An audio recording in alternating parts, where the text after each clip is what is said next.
व्यवहार धर्म की साधना उत्कृष्ट रूप में करी है, बोलो चरम सीमा का व्यवहार है। श्रद्धा संबंधी व्यवहार की बात करें तो वीतरागी देव भगवान की साक्षात श्रवण की हुई निर्वाणी, उसको कोई शंका होती है? शंका नहीं होती, विषय स्वीकार करता है।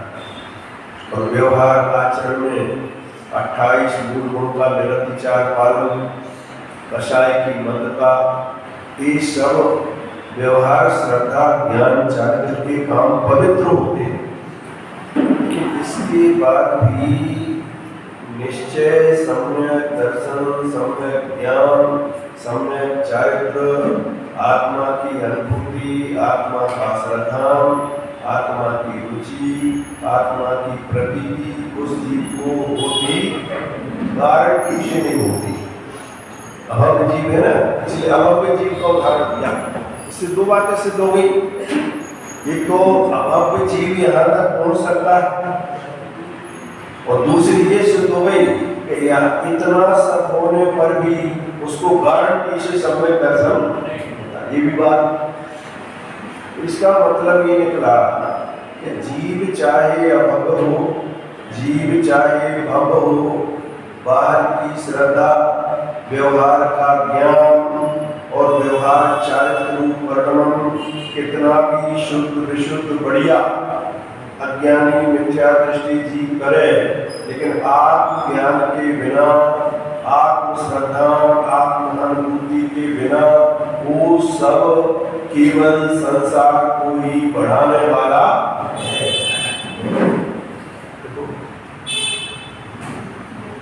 पढ़ा था ना, मोक्ष की श्रद्धा विहीन अवधि शास्त्र पढ़े, या शास्त्रों पढ़े सब लिखा है, लेकिन वास्तव में उसका अर्थ लिखा है चरम सीमा की बात करें।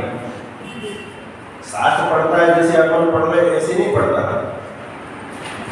समूह शरण में बैठा व्यवहार तपस्या आदि करता है, आराधना करता है, कसाई की मंदता करता है, उसके फल में स्वयं ज्ञान का चौसम इस प्रकार का व्यक्त होता है।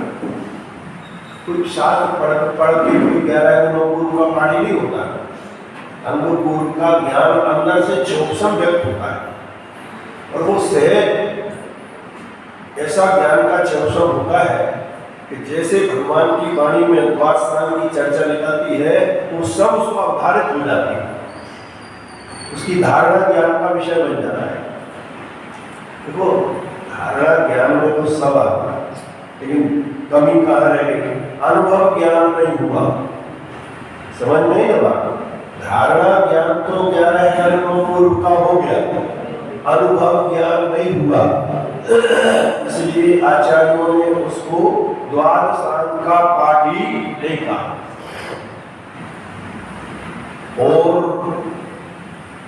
संसार में असंख्यात जीव ऐसे हैं कि जिनको इतना ज्ञान का शोषण नहीं है। अरे भगवान के दर्शन करने का भी समागम नहीं है, समझ में नहीं बात। व्यवहार चारित्र को धारण करने का भी अवसर नहीं है। शरीर की स्थितियां ऐसी हैं, त्रियंच पर्याय है, कोई जलचर है, कोई थलचर है, कोई नवचर जीव है, जो संगी पंचेंद्रिय नवचर में है।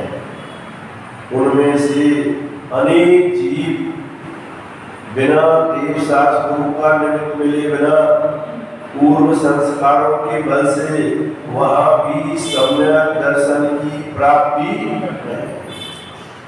कैसी विचित्र बात है। जिसको सब अवसर मिला है, भगवान का समोषण, साक्षात ध्वनि का श्रवण, मुनि दशा का अंगीकार करना, 11 अंगों का ज्ञान होना, ख्याल में नहीं पाता।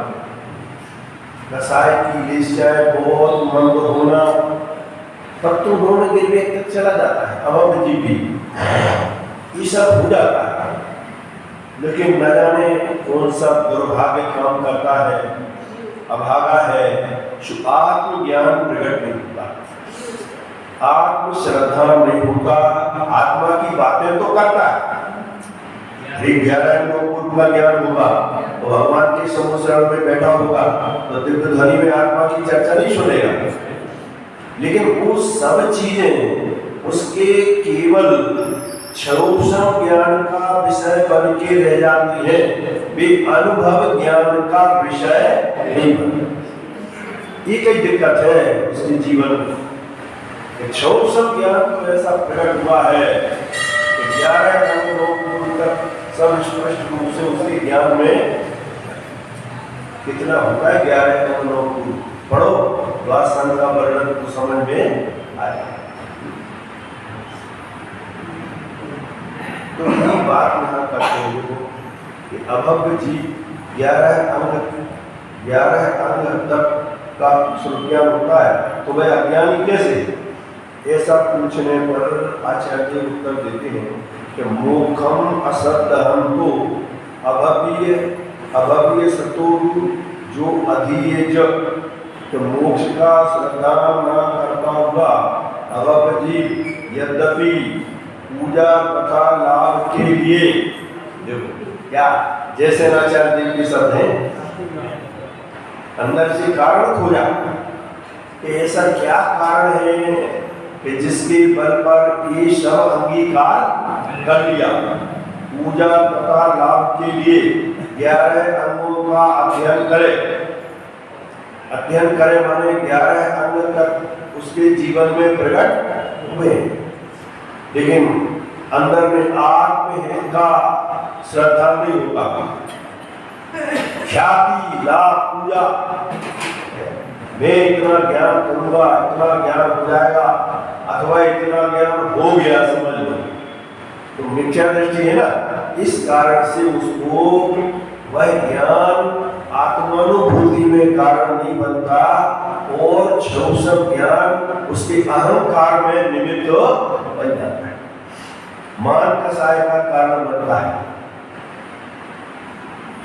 यद्यपि परिणामों की कोमलता के कारण विशुद्धता के कारण दीवानी गति में तो जाता है। अरे नौवें गिरवेग तक चला जाता है, नौवें गिरवेग तक चला जाता है, लेकिन भाव का अभाव सबसे बड़ी दिक्कत ये है। इतना सब हो गया लेकिन भाव का अभाव नहीं हुआ, एक भाव भी कम नहीं होगा।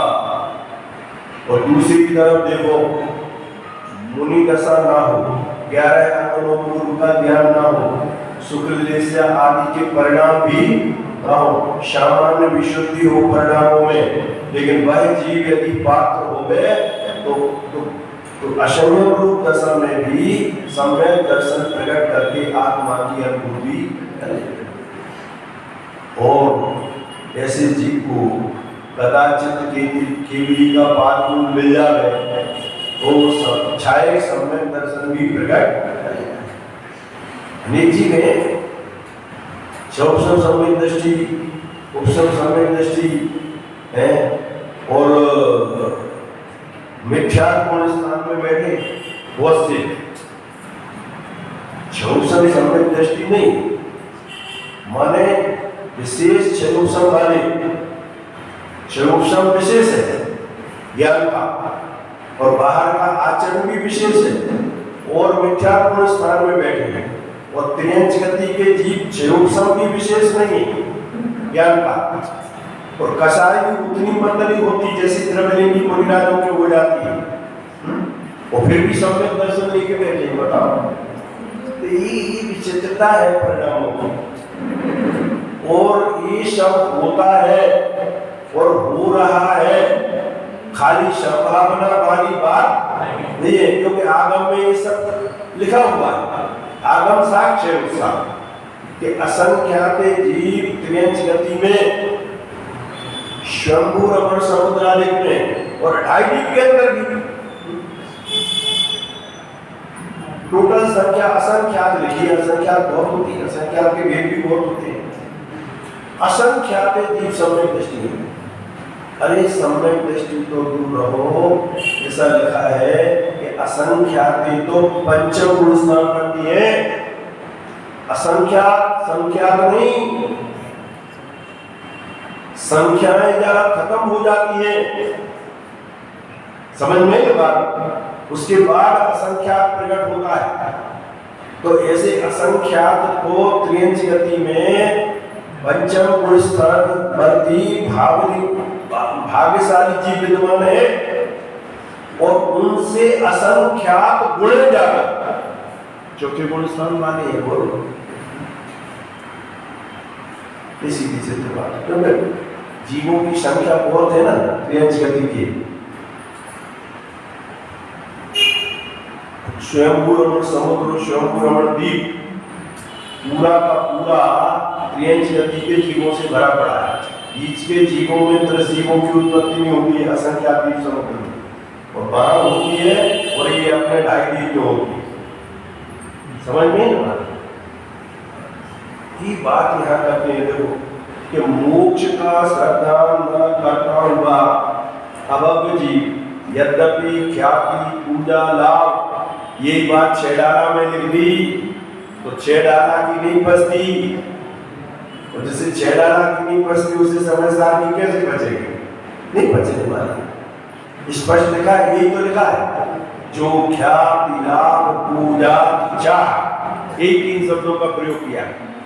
हरि करण विविध विद वेदा आत्म अनात्म के ज्ञानहीन जे जे करनी तन करण छीन सो सब लिखा है। बोलो क्या बाकी है? मिथ्याचार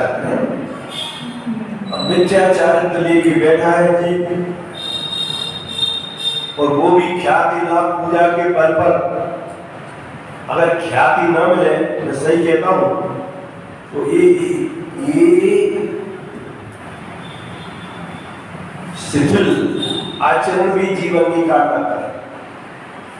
ख्याल में ना बात, अगर ख्याति लाभ पूजा ना मिले, जय जयकार ना होवे,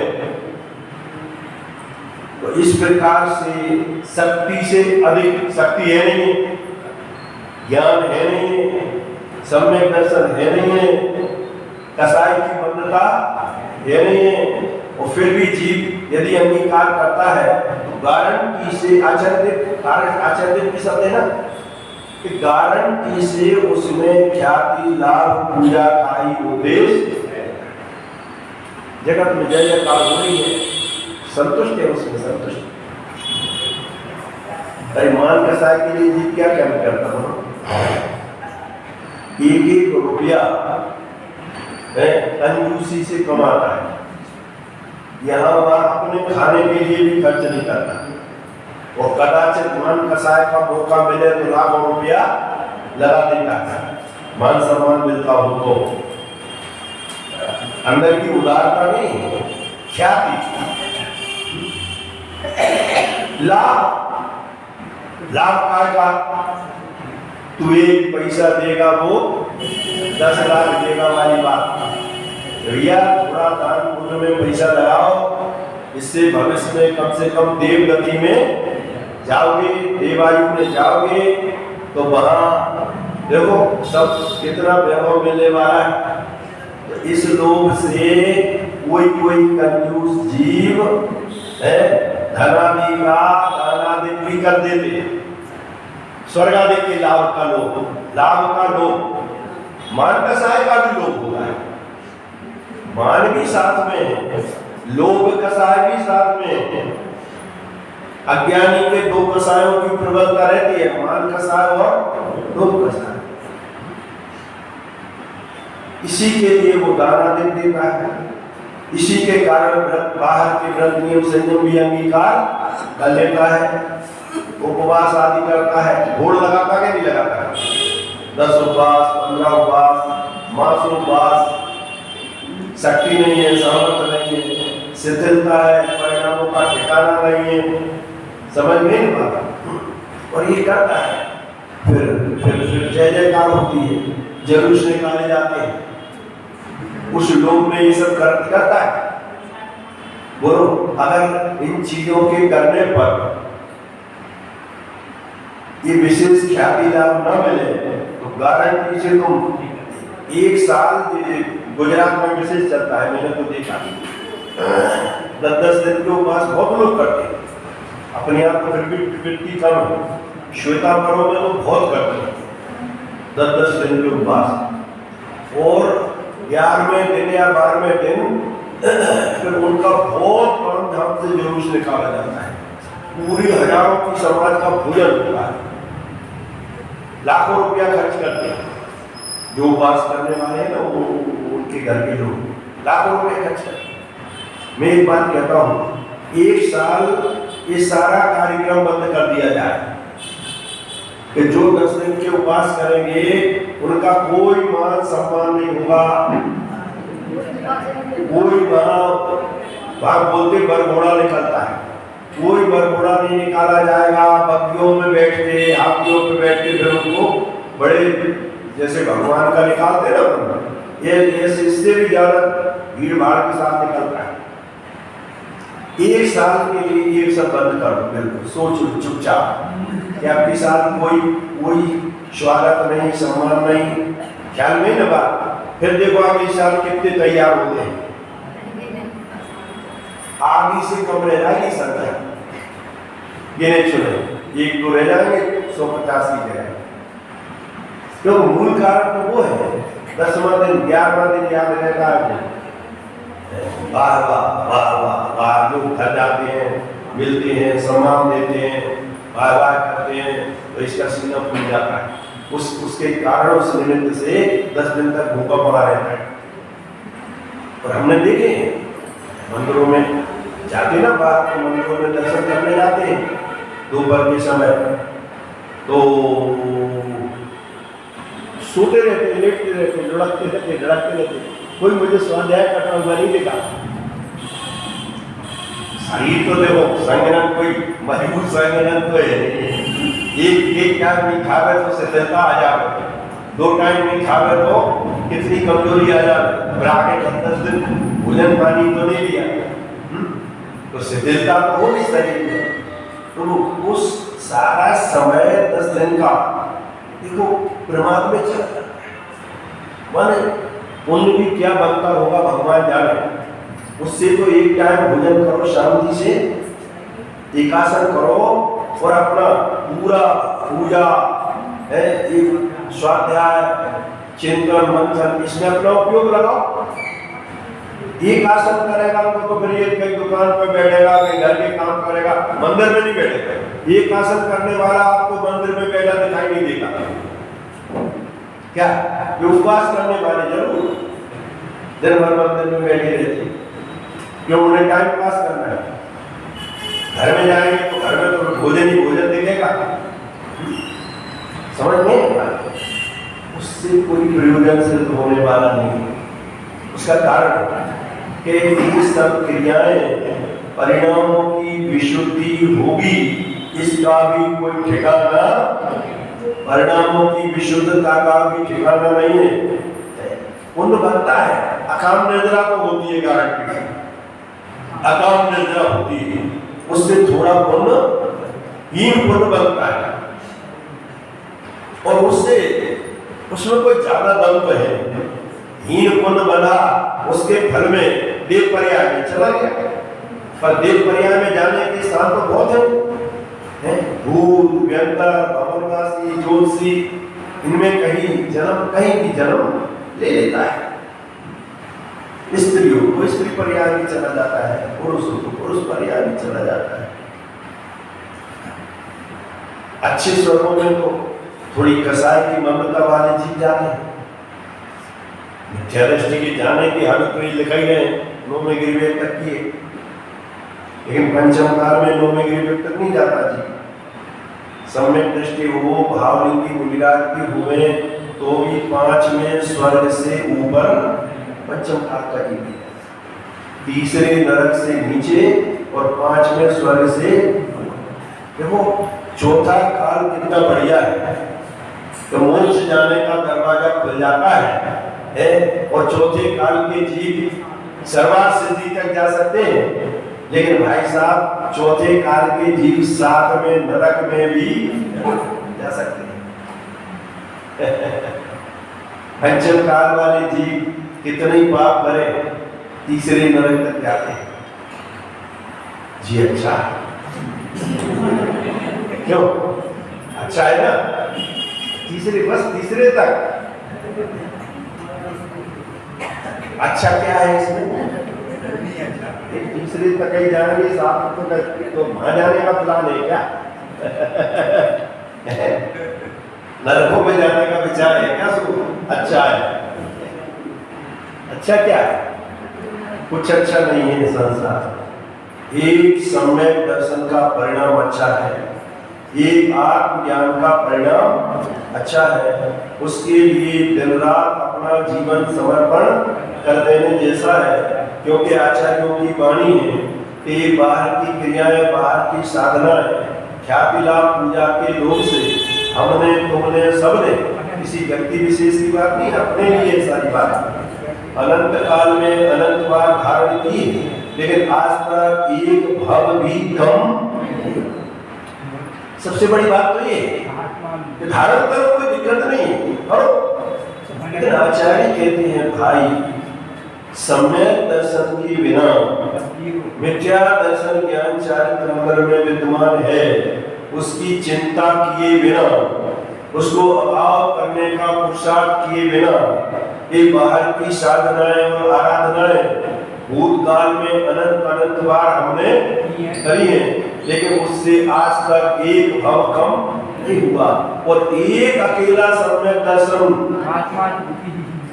चाहे वो मनुष्य पर्याय वाला जीव करे, चाहे साथ में नरक का नारकी करे, सम्यक दर्शन तो वहां भी हो जाता, और चाहे त्रियंच गति का पशु करे, और चाहे भूत व्यंतर की पर्याय का देव करे। ये मैंने नीचे वालों के नाम लिए, ऊंचे वालों के तो छोड़ो, लेकिन सम्यक दर्शन यदि प्राप्त होता है और वो सम्यक दर्शन भले अंतर्मुख बात छूट भी जावे तो भी अनंत संसार उनका एक सम्यक दर्शन के होते ही अनंत संसार शांत हो जाता है। शांत संसार अनंत है ना, अभी अनंत संसार कहते ना, पर अनंत संसार कैसा हो जाता है? शांत। शांत का मतलब यहाँ उसका अंत आ गया। मिथ्या दर्शन पूर्वक मुनिपना धारण करे, 11 अंग पूर्व का ज्ञान करे, कसाई की बंधता करे, नौवें निर्वेद तक चला जावे, लेकिन संसार शांत नहीं होता, संसार अनंत रहता है। और एक अकेला सम्यक दर्शन भले क्षण भर के लिए प्रकट हुआ है, अंतर्बोध गारंटी सब सम्यक दर्शन अंतर्मुख के लिए होता है, फिर बाद में स्वरूप हो जाता है। समझ में बात,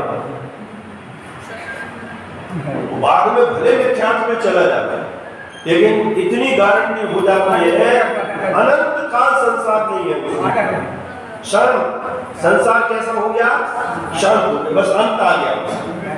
अब अंत कितने काल का है ये भले अपन को खबर ना हो, लेकिन अनंत केवल ज्ञानियों के ज्ञान में वो झलक जाता है। इस जीव का इतना काल व्यतीत होने पर एक जीव निर्वाण को होगा ही। समझ में?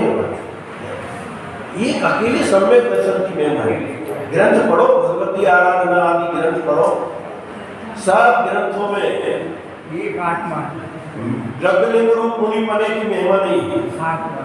नौवें निर्वेद में चला जाता है, कसाई की बंधता है, उसकी महिमा नहीं लिखी है। उसमें क्या है? वहां से निकलकर फिर अनंत काल संसार में भटको निबोध में भी चला जाता है, इसलिए वो महिमा मतलब बात नहीं। महिमा मतलब वो एक सम्यक दर्शन का परिणाम है। नरक का नारकी भी करे और छूट जाए, 7वें नरक में तो गारंटी से छूटता है, लेकिन फिर भी संसार शांत हो गया। उत्कृष्ट स्थिति भी संसार में रहने की जैसे सम्यक दृष्टि की है, जिसका सम्यक दर्शन होने के बाद छूट गया तो भी अर्ध पुद्गल परावर्तन काल की है क्या? अर्ध पुद्गल परावर्तन उत्कृष्ट है। इतने काल कौन रहता है? छटपट रहती है सम्यक दृष्टि को। थोड़े समय में अरे नरकों से निकलता है, त्रेंच गति भी धारण करे तो वहां भी सम्यक दर्शन कर लेता। देखो उदाहरण है शास्त्र में, सारी दिनवाणी में भगवान महावीर का जीव से प्रयाग में नरक से निकल के आया था। कौन से नरक से?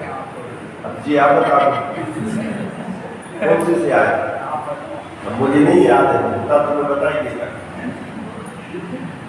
तीसरे से या पांचवें से जो भी आया, पर सातों नरकों में से किसी से निकल के आया था। नरक से आया था, इसलिए मैंने 7 और 5 नहीं गिना। जो चीज याद नहीं है वो क्यों बताओ उल्टी सीधी। अब कोई करना नहीं हो, बारी बैठे नहीं है तो पूछ के बता देता। मुझे धारणा में होती तो मैं बता देता, बड़ा तो है लेकिन भूल गया। कौन से आया? तीसरे से या 5वें से आया या 7वें से है? पक्का हो तो बता, नहीं तो नहीं बता। आगम में जो लिखा है वो मुझे एकदम विस्मरण में हो जाती है बात, हर चीज स्मरण में नहीं रहती। लेकिन आया नरक से था, ये तो पक्का है, ख्याल में ना बात। और मिथ्या दृष्टि था, ये भी पक्का है, क्योंकि सम्यक दर्शन तो यहाँ हुआ है उसको शेर की पर्याय। तो नरक से निकल के आने वाला जीव भी सम्यक दर्शन प्रकट कर सकता है। ये जरूरी नहीं है कि स्वर्गों से ही आ रहे हैं तो सम्यक दर्शन होगा। होनहार की बात है, भली होनहार की बात है। तो भगवान के समुद्र में मनुष्य पर्याय चक्रवर्ती का बेटा, बोलो कितना बढ़िया संयोग और अवसर था, वहां सम्यक दर्शन होनहार कोटि थी। उस समय होनहार कोटि थी, दुर्भाग्य जोर मार रहा था। तो खोटे मतों का प्रतिपादन किया, मठ बना के बैठ गया और भगवान की वाणी का विरोध करने लगा। देखो भाई, मारीची ने जो भगवान की वाणी का विरोध किया वो उतना खतरनाक नहीं था। क्यों? कि उसने अपनी ड्रेस और वेश और मठ मंडप सब बिल्कुल अलग तंबू डाला था उसने, और अलग अपने शिष्य बनाए थे। उससे ज्यादा ये खतरनाक है कि जिनेंद्र परमात्मा का वेश धारण करे और जिनेंद्र भगवान की वाणी का विरोध करे, जिनवाणी के विरुद्ध प्रतिपादन करे। अरे एक शब्द भी जिनवाणी के विरुद्ध प्रतिपादन करे तो वो उस मारीची के जीव से भी बड़ा अपराधी है। क्या? जिन्हें जैनपुर में जन्म लेकर जिनेंद्र भगवान का वेश धारण करके यदि एक शब्द भी जिनवाणी के आगम के विरुद्ध बोलता है तो समझ लेना उस जीव की दशा मारीची से भी गंभीर होने वाली है।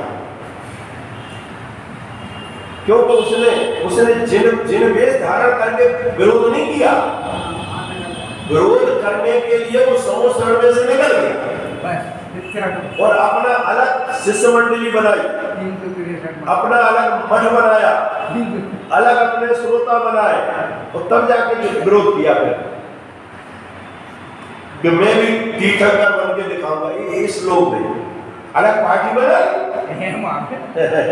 बहुत से नेता होते नहीं होते, पार्टियों से निकाल देते, सुबह अपनी अलग पार्टी बना देते। यहाँ निकाला तो किसी ने था नहीं, खाली भगवान की वाणी में इतनी बात आई थी कि 24वां तीर्थंकर बनेगा, लेकिन उतनी सी बात उसको रुचि नहीं, बची नहीं, और विरोध करने लगा। विरोध करना भी स्वाभाविक था कि विरोध नहीं करता, भगवान की वाणी का विरोध नहीं करता तो निरोध में कैसे जाता, और निरोध में नहीं जाता तो जो एक पूरा पूरी सागर का काल था चौका, पूरा कैसे करना? पूरा करना। स्वर्गों में भी रहेगा तो कितना रहेगा? एक पूरा पूरी सागर नहीं रह सकता। कितनी? अरे 33 सागर तक वाले तो दूसरी बार जन्म दे नहीं है। नौवें ग्रेवियम में भी जो 31 सागर की कितनी आयु है, इतनी 31 सागर की, उतनी आयु लेकर भी कितने बार जन्मेगा? अंत में तो जीव को निरोध में जाना पड़ता है। निरोध गए बिना इतना लंबा काल पूरा नहीं होगा। कहने का मतलब ये है कि जिन्होंने भगवान की वाणी का विरोध किया, आगम की बात है, हम भी थोड़ी है कहते तीर्थंकर के जीव के जीवन में ये घटना घट गई। उसने ही भूतकाल में भगवान की वाणी का विरोध किया, वो निरोध में चला गया। अपन ने भी कुछ अच्छे काम नहीं करे होंगे, तब तो भटक रहे हैं संसार।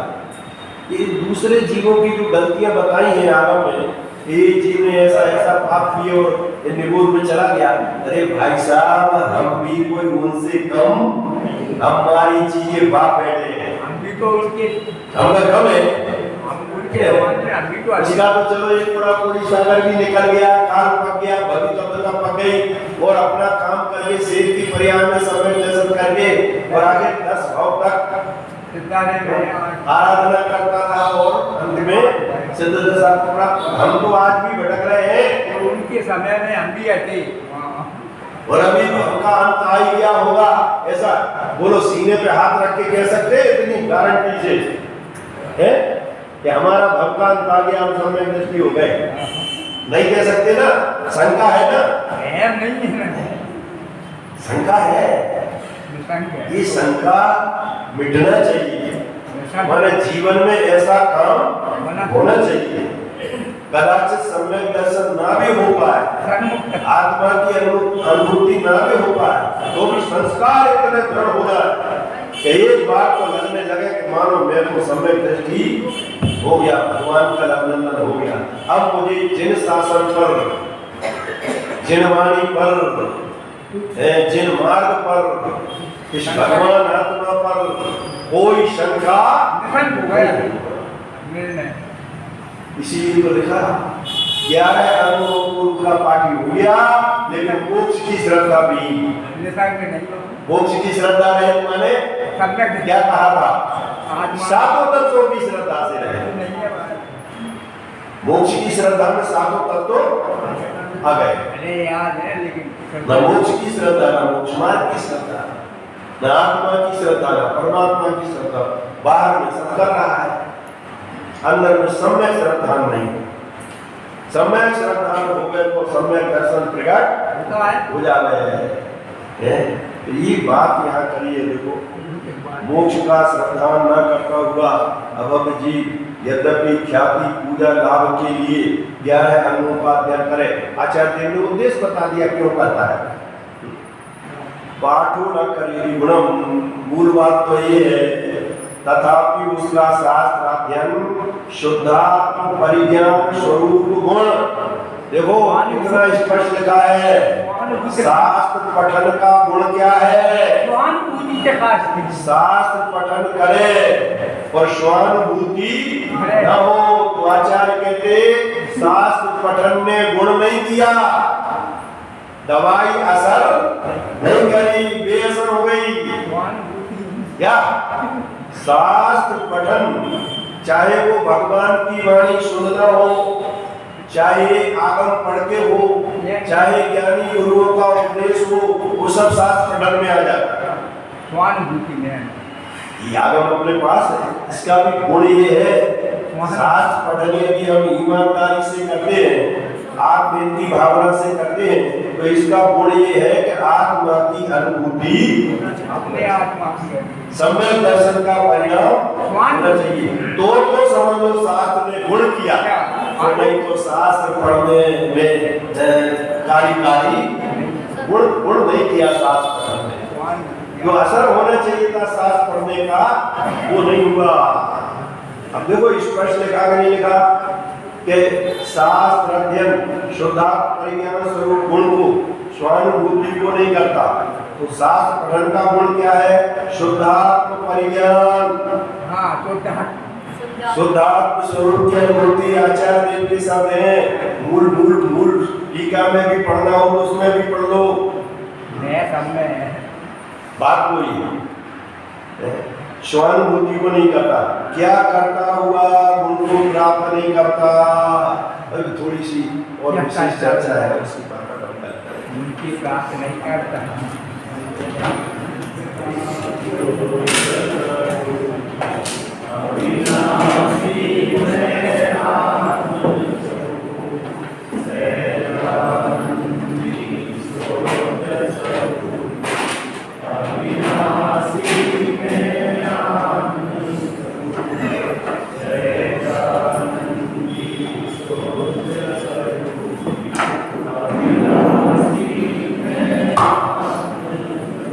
भाई जामनेर से आए हैं, वहाँ के मंदिर का जीर्णोद्धार होना है, उसके लिए जो कुछ सहयोग हो सके हमारे साथ उनको स्तुति की बात करें।